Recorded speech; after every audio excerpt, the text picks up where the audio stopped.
I used to think that following my heart or intuition was sketchy business. I thought it meant following my feelings, and feelings come and go and they're fluid and they don't always give us the best information. I prefer to follow God, I thought, but then I wasn't always sure if it was more God or my feelings nudging me towards a choice. What was I feeling? Was it my emotions, hormones, the spirit that dwells in my heart, trauma responses? What was it that was nudging me or stopping me or guiding me? I had heard people say, if it's a good thing, just do it anyway. But that didn't really work for me because I had way more things to do than the energy and the time that I had to do them all in. And while I'm trying to figure out what my heart is saying, there's so many voices telling me what to do to have better health, to be a better wife, a mother, a friend, a person.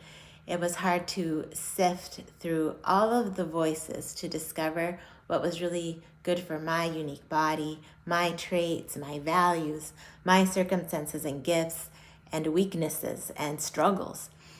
I just didn't have time to do it all. And then I had kids, and they all came with different bodies and traits and values and gifts and weaknesses and struggles. And I was supposed to guide them on their unique path through life while also somehow motivating them to trust me and to do what I thought they ought to do. And I quickly realized that I couldn't be the middleman. I didn't have the time or the understanding to discover what each child needed and then to push or nag them in order to make sure that they actually did it. I needed them to have their own map so that they could follow their heart in a healthy way and live life true to their personal fullest. I started seeing these steps and these principles in biographies, in nature, in scripture, books, my experience, and others' experiences. I now understand that our heart, our intuition, is a combination of our feelings, our values, our experiences, our accumulated knowledge, beliefs, thoughts, inner wisdom, and spiritual communication.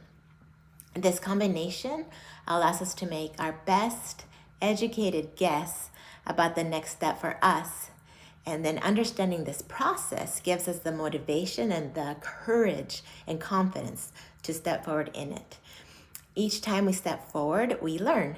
We gain more experience, increase our knowledge, process our feelings, clear away the faulty beliefs, our thoughts, and get in tune with our inner wisdom and our spiritual communication.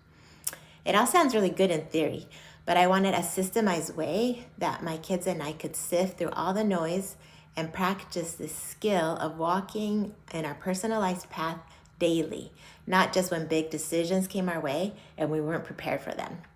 I knew that the noise in the world was getting increasingly louder, and I wanted us all to be prepared for the confusion and the challenges that would come into our life. The world needed our strength, and it needs yours too. So that's the experience I created.